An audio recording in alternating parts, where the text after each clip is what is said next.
Welcome back to Missing. I am Tim here today with Lance. Lance, how are you today? I am doing fantastic today, Tim, albeit today is Friday the 13th. We are doing this intro on January 13th. It's a Friday. I'm not that superstitious about this date, so I'm doing pretty well. Are you superstitious about this date? No, I didn't even realize it was Friday the 13th until you said it. Even better. In this episode, Lance, we are speaking about the tragic and unsolved murder of Sheila Shepherd. Sheila was 22 years old when she was murdered in Saratoga Springs, New York, in her apartment. This is a wild case. We went to Saratoga Springs in the fall of 2019 and spent some time with investigators Chris Callahan and Matt Wilson of the Saratoga Springs Police Department, and we walked the streets with them. And this is part 2 of our 7 or 8 part series that we're going to bring you on Missing. This aired originally on Crawlspace back in early 2020, but we have a lot of new listeners, and we've never aired the video before, the full video. So if you want to watch this on YouTube, please go to youtube.com/missingcsm. Even pull it up on your TV because you can just watch it all right there. And it's a mysterious case. It's a really compelling mystery that is still unsolved, and it's kind of shocking that it's unsolved. Really is, and I really love the fact that we're reintroducing this unsolved murder to the audience in a remastered form. This was something that we did in 2019 that we aired in 2020, and we want to bring that into the world of our new listeners. If you saw it on Crawlspace, if you heard it on Crawlspace, if you knew about Sheila Shepherd from Crawlspace, fantastic. But if you're listening to Missing, look at this. Now you know about Sheila Shepherd, the only unsolved murder in Saratoga Springs, New York, and we were in the unique position to be invited by those detectives that you mentioned, Callahan and Wilson, to explore this case with them. Their superiors said, do whatever you have to do to bring some sort of conclusion to this case. They brought us in. We looked at the case files. They took us to the house where Sheila was murdered. They took us to the bar that Sheila was last seen at. We walked the route, and we got a really good sense, even though it was 1980, of what the town was like, and we got a really good handle on what the investigation was like back then and where it stands today. And if you have any information in the unsolved murder of Sheila Shepherd, please call the Saratoga Springs Police Department at 518-584-8477. Tim, I've been getting a lot of people asking me where they can sign up for the Missing subscription service, and I just misplaced where I wrote it down. Can you help me out here? Sure thing. You can sign up for Missing Premium on Apple Podcasts now, right there in the app. It's $4.99 a month, and you get every single episode of Missing ad-free. Plus, you get our weekly bonus show. And if you're not an Apple user, you can go to missing.supportingcast.fm and subscribe there for the same product. Same product, same price. And where would one go, because I think I had that on the same piece of paper that I lost, where would one go to follow us on social? Listeners can follow us at Missing CSM on YouTube, TikTok, Facebook, Twitter, and Instagram. Thanks for listening, everybody.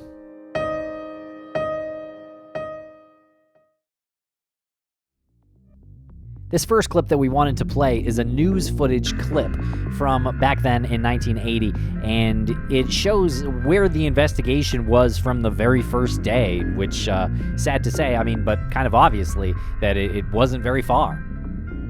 A woman who lived next door told police that her daughter heard screams about 10:30 last night, but that report has not been further substantiated. Police admit this will be a tough crime to solve. We don't have any suspects. We're really at a loss for now. We're just doing a lot of footwork and trying to talk to the neighbors and find out what the situation was. Who's seen her last, who talked to her. Do you have any reason to believe that this was someone who knew her, though, or this could be a random kind of crime? We have no reason to believe that statement whatsoever, whether it was a random situation or someone knew her or what. We don't know at this point. As the body was removed from the house this afternoon, police officials made public more details of the murder. Besides being tied to the bed, Ms. Shepherd had been stabbed, and a 5-inch steak knife was found lodged in her stomach. An autopsy will be performed in the morning, and police hope one of the most important unanswered questions in this homicide puzzle will be answered: the time Sheila Shepherd died. Bob Lawson, TV 10 Action News, Saratoga Springs. And then we hop in the car with investigators Callahan and Wilson and head from the police station over to Sheila Shepherd's old apartment.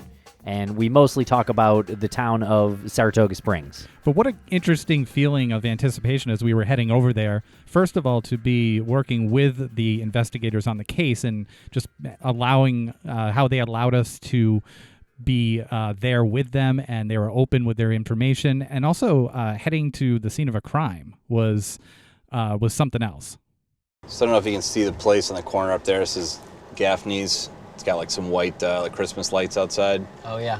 That's the main stretch, the main bar hub called Caroline Street. And then this street that we're on now turns into Putnam Street, which has got a bunch of bars on it as well. That's our like I said, it used to be called the Gut, but the hub of the downtown area. There's something like 15 bars in a 4 block area.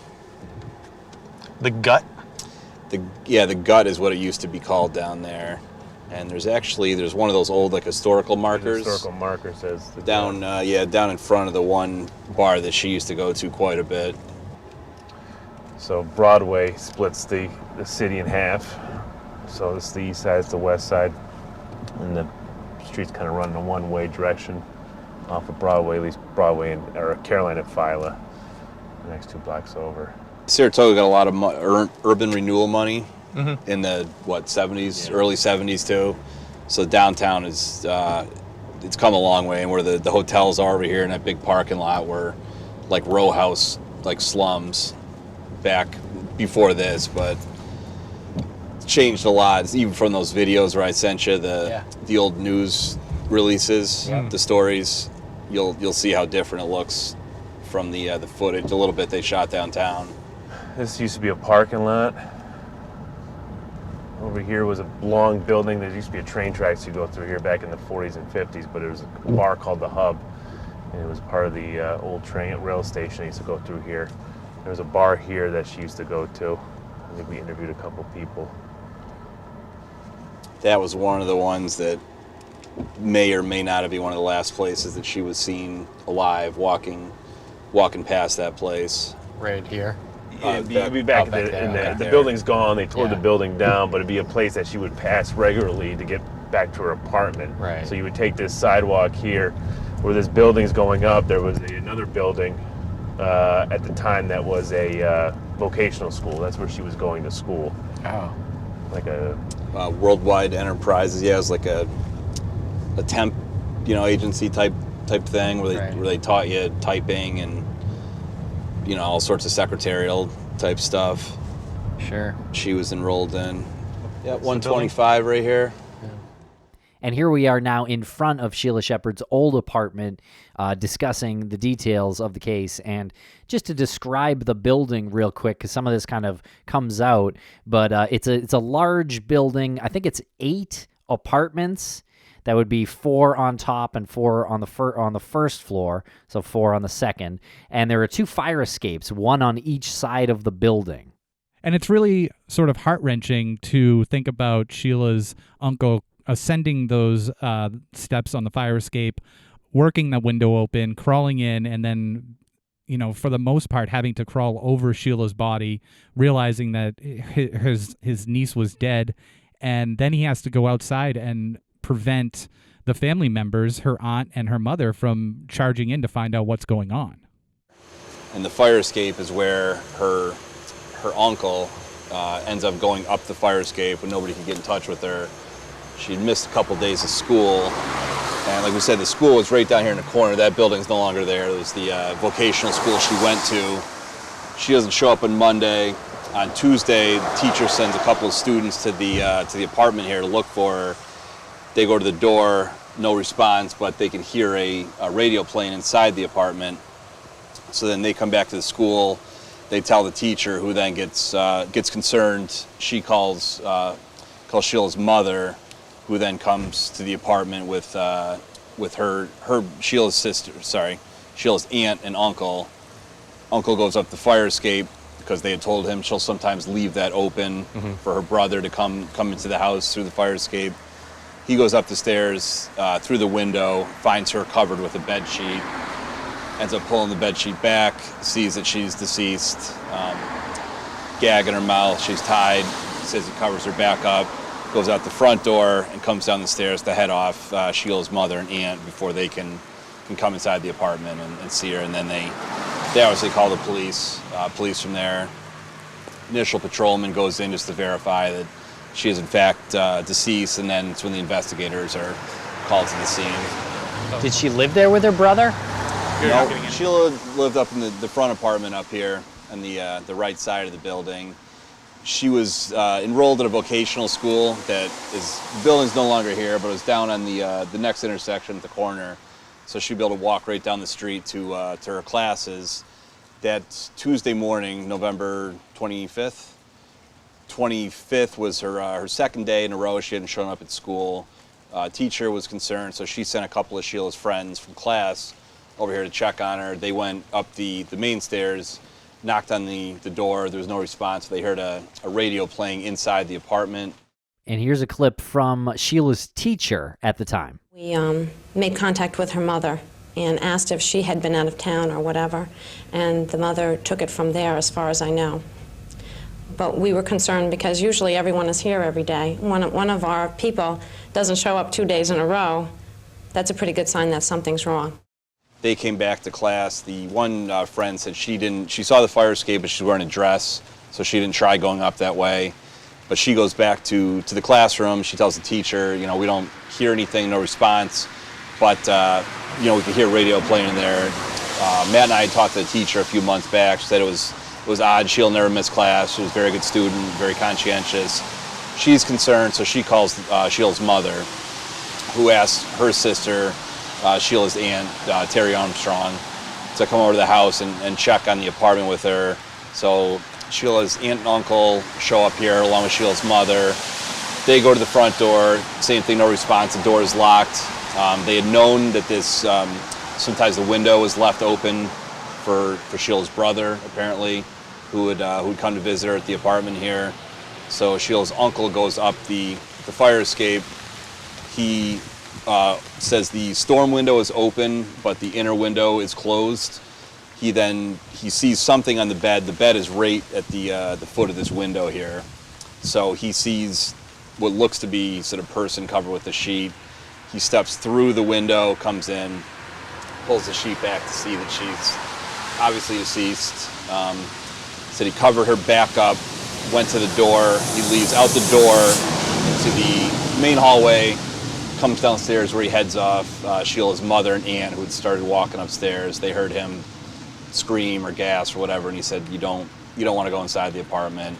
They all come back downstairs, call the police, in which patrolman, first responder, comes to the apartment, sees that she is definitely deceased. That's when investigators are called to the scene. Actually, quite a few people were here. I believe the commissioner, public safety commissioner, or it might have been deputy commissioner. The chief of police is here. There was a big to-do at the time, and then the criminal investigators the scene's handed over to them, and they take the investigation from there, start collecting evidence, obviously do the body removal, and start talking to everyone and anyone in town. And we'll be right back after a quick word from our sponsors.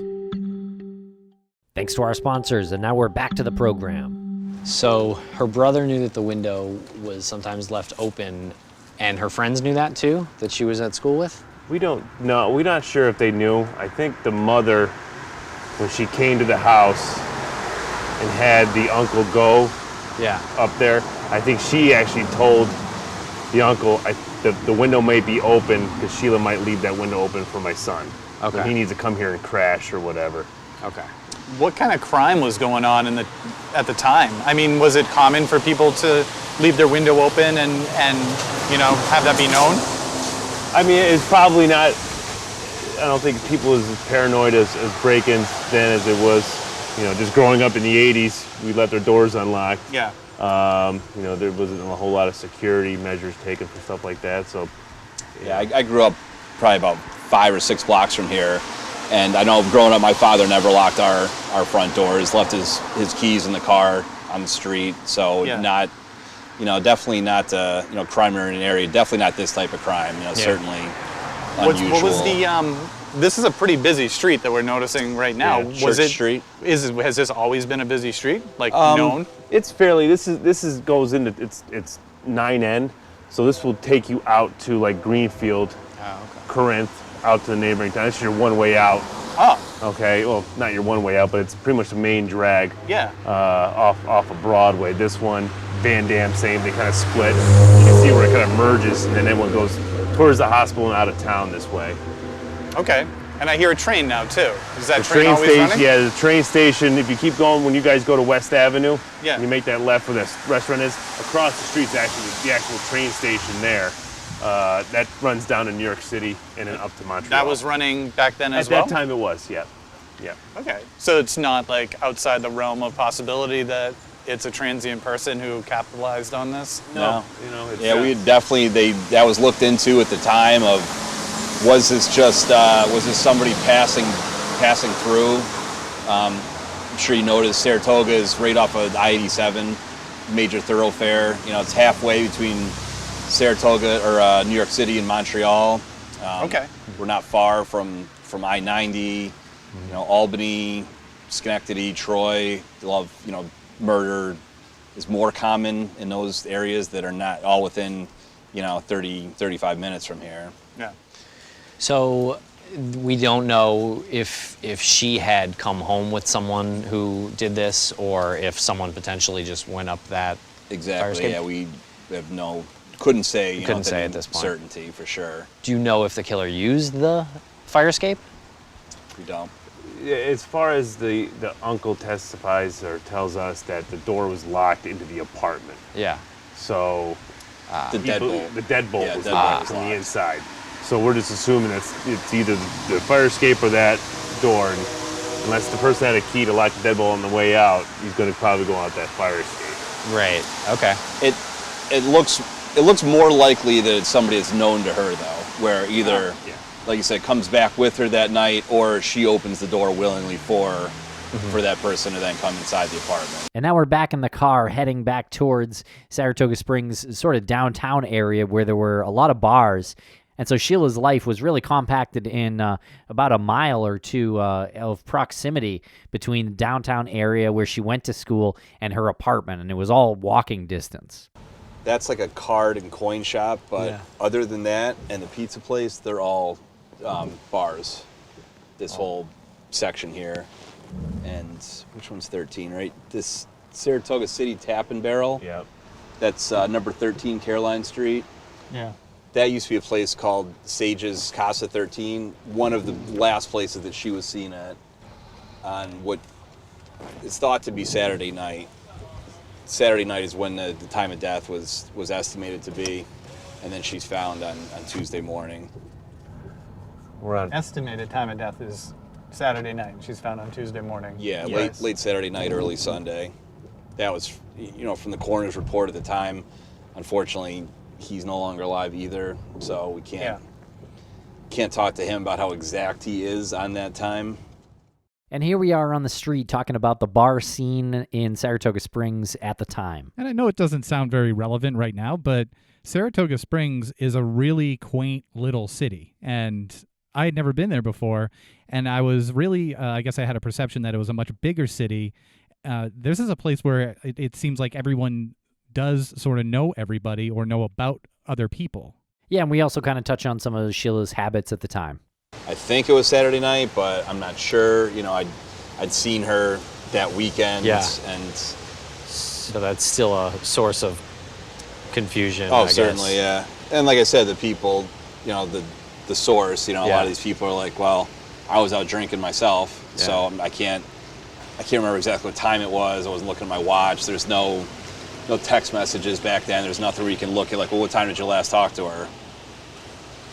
You think that's an important clue, or you think? Not I mean, really? the time would be great. I would love to talk to the coroner if if you were alive. Say, how sure are you? I mean, I know you're going off of pretty much the same science that we are now. The lividity and the rigor mortis and stuff like that. But if it opens up all sorts of other possibilities. If, like, well, okay, say she was killed on Monday, and not then people who have, alibis or who weren't in town Right. and that weekend, like, well, okay, well, now it could have happened Monday.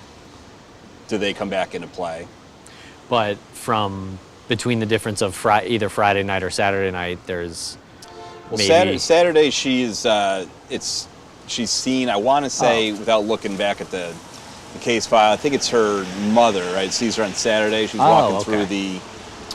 Congress, near Congress Laundry, I thought it was. by the grocery store. Okay. And she has a, receipt that we have from like a Grand Union store. Oh, okay. And that was Saturday, like early afternoon. So, Okay. yeah, it's not a matter of whether she was alive on Saturday or Right. not. It was more so people that say they saw her. Yeah. When did you see her? Did you see her Friday? Or did you see her on Saturday? 'Cause- It was pretty common to see her around? Yeah. Okay. Yeah. Like I said, the one place that we showed you up there, that 13 Caroline Street. Yeah. This place used to be called the Golden Grill.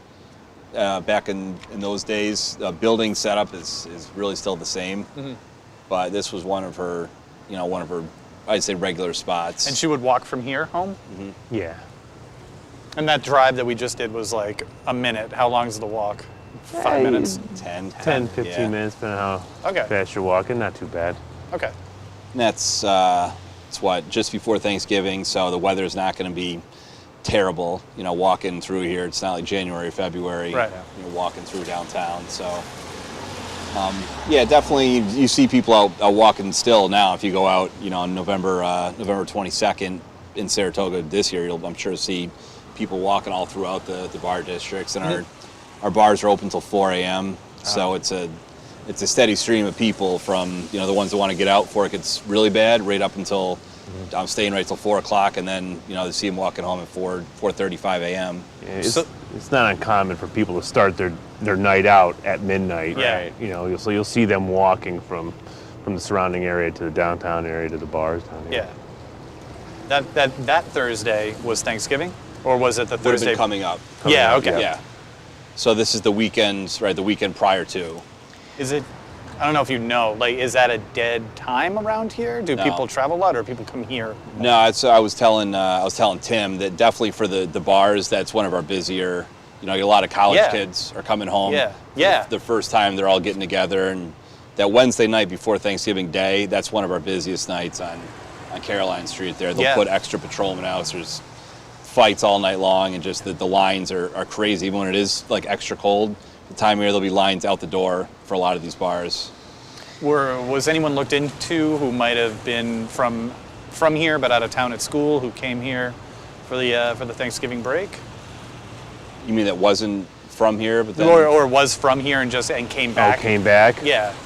I'd have to think specifically about who was talked to, but I mean, they talked to dozens Yeah. of people.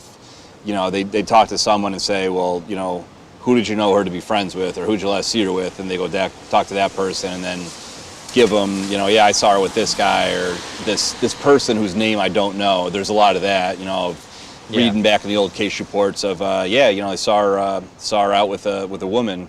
Well, who was the woman? Like, I don't know, just some woman or some guy. And there was one of the last times that we think she may have been seen alive was that Saturday night. A neighbor on Church Street coming down towards downtown from her apartment sees her in just a side profile of a guy, or like guy from behind in a coat. So he's like, I see her walking with a man. He's like, I think it was a black male.